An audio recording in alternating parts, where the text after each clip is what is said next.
What is up, lovely researchers? It's Kevin. Welcome back to another video, and today I got Vanessa here. Awesome guest. She is currently a UX researcher at Google, previously at Capital One, and fun fact, we both went to Berkeley, but we didn't know. Yeah. And then we went to Bentley together. We went to the same master's program, and that's how we met. So thank you for joining today. What I would love to hear is just how your story of how you got into UX was really interesting. So I want to hear from you, like, how'd you get into UX research? Cool. So definitely along an unconventional path, as I think is with most UXers, but I got a degree in anthropology, which I love doing, but I didn't know what to do with that degree. And so my junior and senior year of college, I ended up getting a personal training certification. Oh, wow. And then that is pretty much what I started doing after school, because I didn't know what else to do. So I was in the gym training, teaching classes with, had personal training clients, and then ultimately realized that was not for me. And I wanted to move more into an office environment. And so I somehow ended up as a contractor with a small company called Brightroll. Okay. Yeah, and so they ultimately got acquired by Yahoo. So that was my first entry point into tech, even though I wasn't in a technical role. And I thought that was really helpful, like serendipitous moment of being able to explore, like, what are all the different roles within tech and kind of like what is the lifestyle? Because before I never was exposed to it and I didn't really know. And so yeah, from there, jumped to another company called Monsoon, did a bunch of roles there. What kind of things did you do there? So continued being an office manager. Okay. Then we got acquired by Capital One. Oh, getting acquired by all these. Yeah, 2 acquisitions within like a year. So this is You're awesome. looking to get acquired. Right? I will be your good luck charm. Yeah, so that was pretty much like, yeah, another acquisition that kind of led me into, all right, what is my career going to be? And so I was an office manager there, but essentially knew I didn't want to do that forever.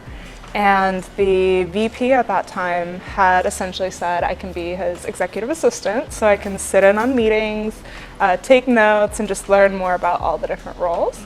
So that's what I ended up doing for a year, and that's how I discovered UX. So I was hanging out with the design team a lot. They were doing in-home interviews and pretty much doing research and design work simultaneously. And so I transitioned into research operations, started helping with like recruiting, logistics, just to get a feel for what that's like. And then ultimately, yeah, got my master's and became a researcher, all at Capital One. So That's great. yeah, it was a crazy 3.5 year. And you got a lot of Right. exposure to the research process while you're being operations or research Yes. operations. Okay, so what responsibilities did you have as a research operations? Yeah, so pretty much I was working with our research team to pretty much handle any type of support and logistic work. So from writing screeners to then communicating with outside vendors who would do recruiting for us.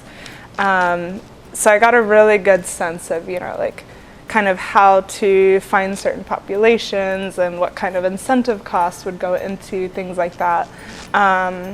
Logistics in terms of like booking lab space, knowing how to work all the equipment and cameras, and throwing research events too. So if we did like wine and dines or field visits or kind of like alternative research methods, like Creative ones. Yeah. all the creative ones, pretty much thinking through how to set that up, how to like logistically run that when you have so many people coming in at different times and like doing all these interactive things. So Can I just say, like, the participant recruiters or the research operations save my life all the time. I wouldn't have enough time to do any of that, or just so many things happening at the same time. I need someone to have that support and just making sure everything goes smoothly. So now you're at Google.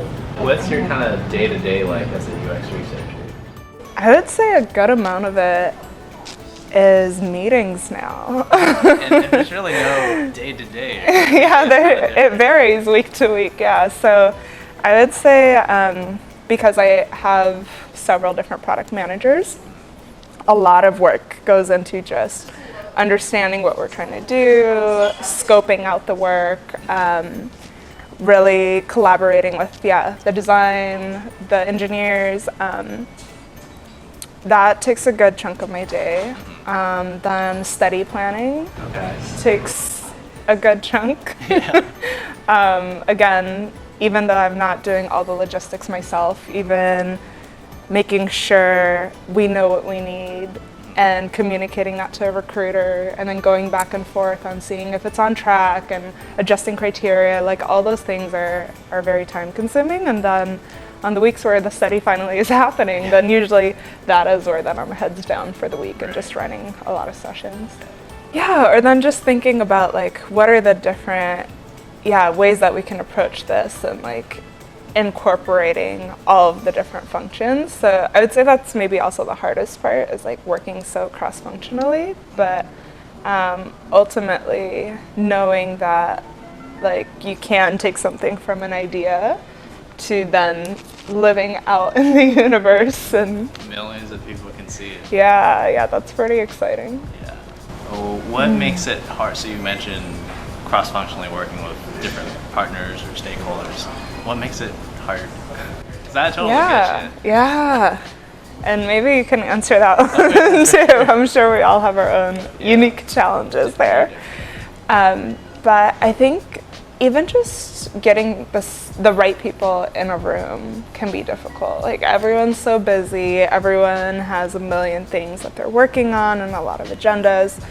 And so being able to pull together the right group of people, and then I think we talked about this a little bit, but the whole influence and persuasion thing of for sure. How do you position something so that it's important enough for a whole group of people to want to prioritize or work on that? Because if it doesn't get prioritized, then it's probably not going to happen ever. Right. Or so it's done in pieces. Like some people find a value, but not others, and it's really hard to get everyone aligned, like you said. So I've definitely experienced that too. Any strategies on how to overcome that? Any strategies?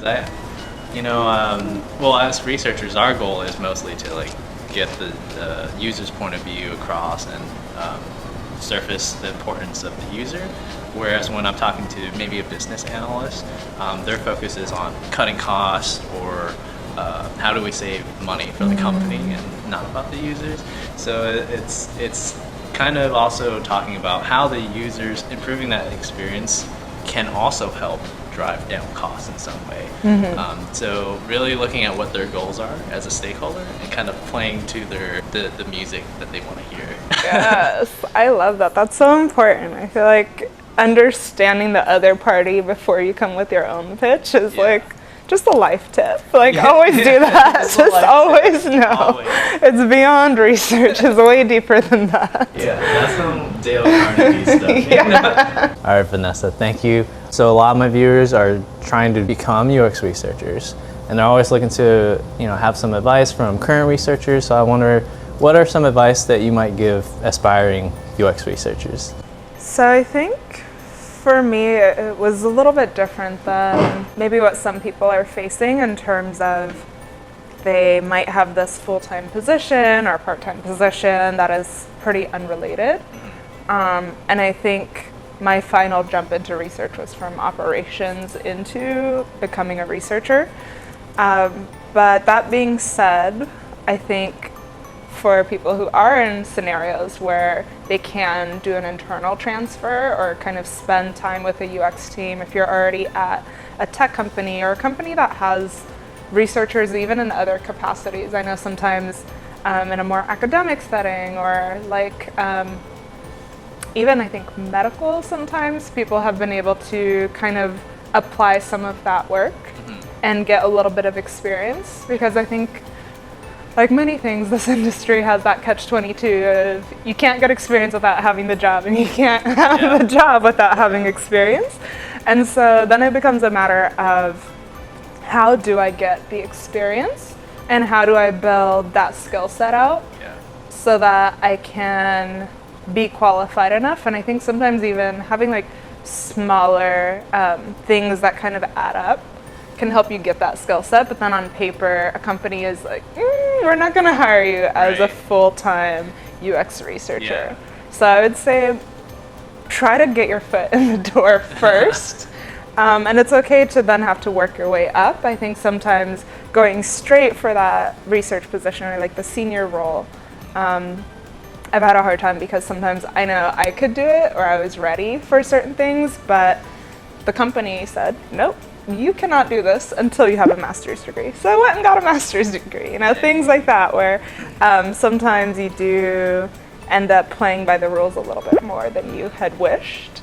But I think continuing to expose yourself, and what I found is so many people love talking about what they're actually working on if you just show the curiosity and the initiative. So I would just walk up to the designer's desk, like maybe a little before or after lunch, or when they're not like too busy and don't look stressed. It's like, hey, stop what you're doing and talk to me. Time out. Tell me everything I need to know right now. But more in a very like casual way of, oh, I see you putting something up on the wall, or like, what are these personas? And just like asking them to talk you through things. And then that way you start building a rapport with them of like, okay, you're showing interest. Maybe next time, they can recommend a book to you or something where you're just like starting to establish a personal connection to someone where you can then kind of bounce ideas or go to them, or they might, next time they hear of an opportunity, kind of introduce you. So I feel like I've had a lot of like mentors and sponsors in that way to where that connection was made for me. Where, okay, you have an anthro degree, you're already like looking into UX, but you're not quite ready. But let me introduce you to this person who leads this team. They might have something. Why don't you chat with them? And so just like organically working your way into it instead of like trying to apply, get rejected, feel terrible about it. Like that cycle can work for some people. I'm not knocking any of it, but I think the gradual cycle kind of helped me build confidence over time too.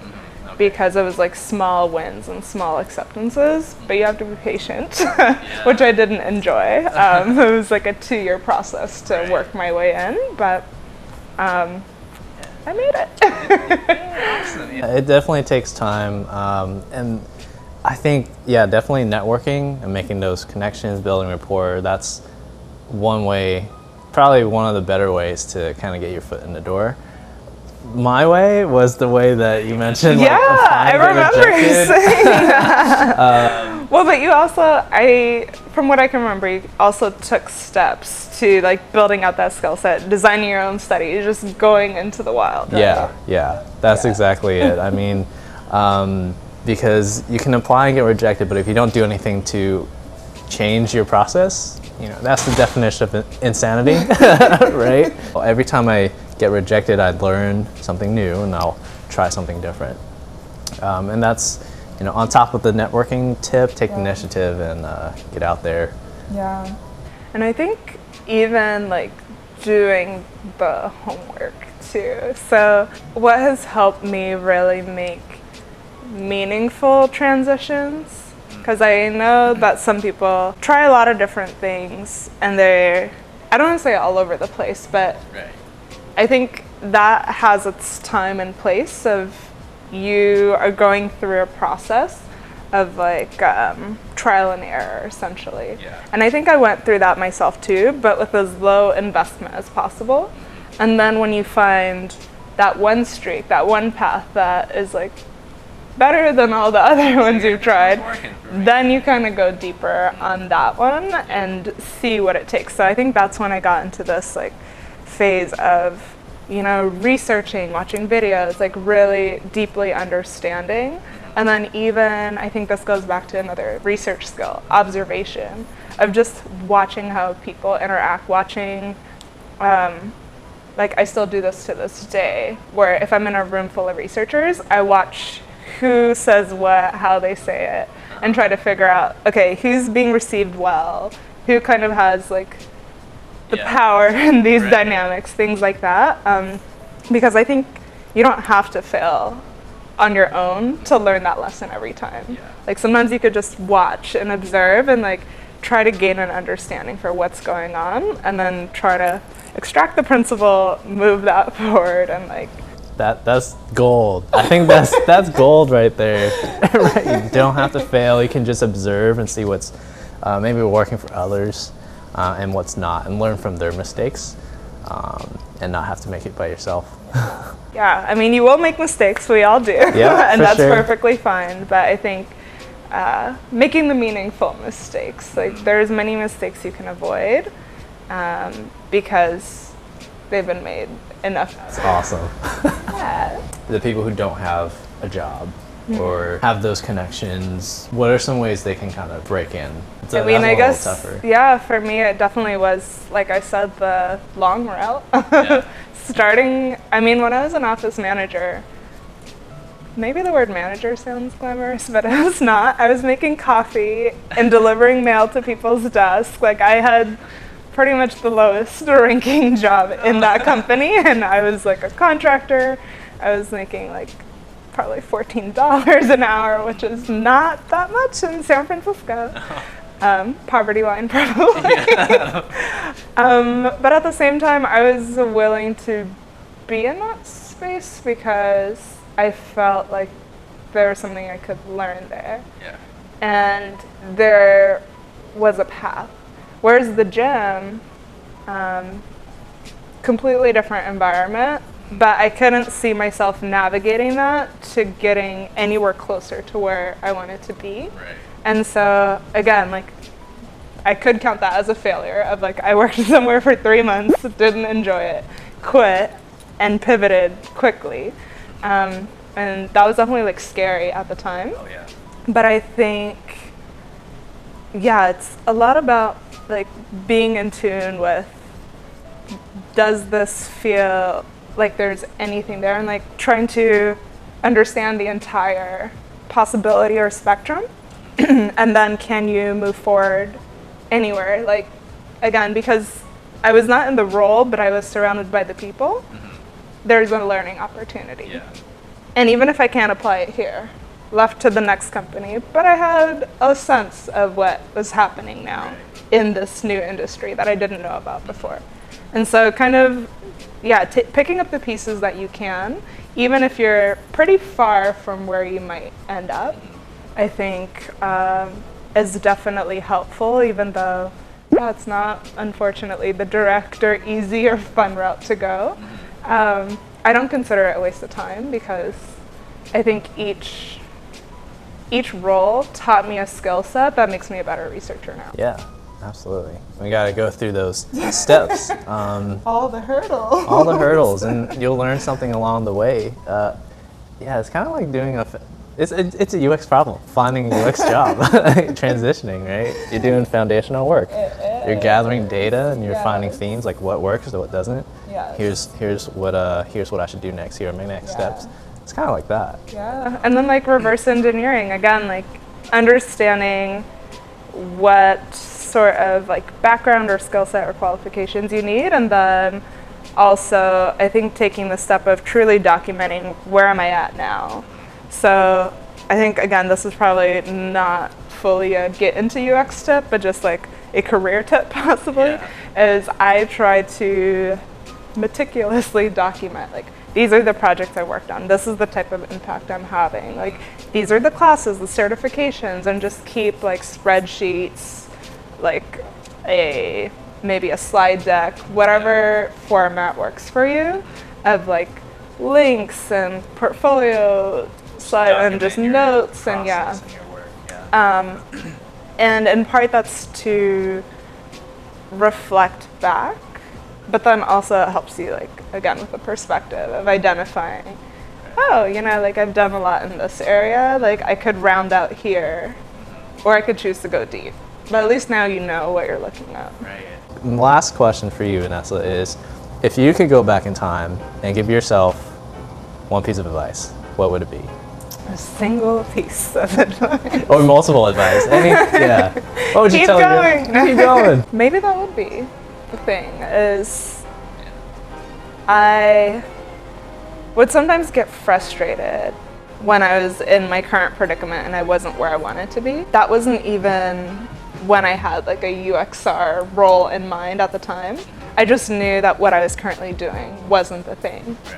And so it would drive me crazy, like just continuing to think about like, what am I supposed to do? Like, how do I find my path? Like people say, follow your passion. I didn't know what that was. And I think a lot of times we're expected to just know that out the gate, and it's not the case. No. And Absolutely. so I think maybe that it would be my advice, to kind of be more comfortable understanding that that has to unfold over time for many people. Like some people know when they're 5 that they want to be a doctor, and other people don't discover what they're truly passionate about or good at till probably their 20s or 30s. And just to know that that is okay, and not to put so much pressure on myself, but to continue to encourage myself to try and to continue to check in and see, you know, this feels right.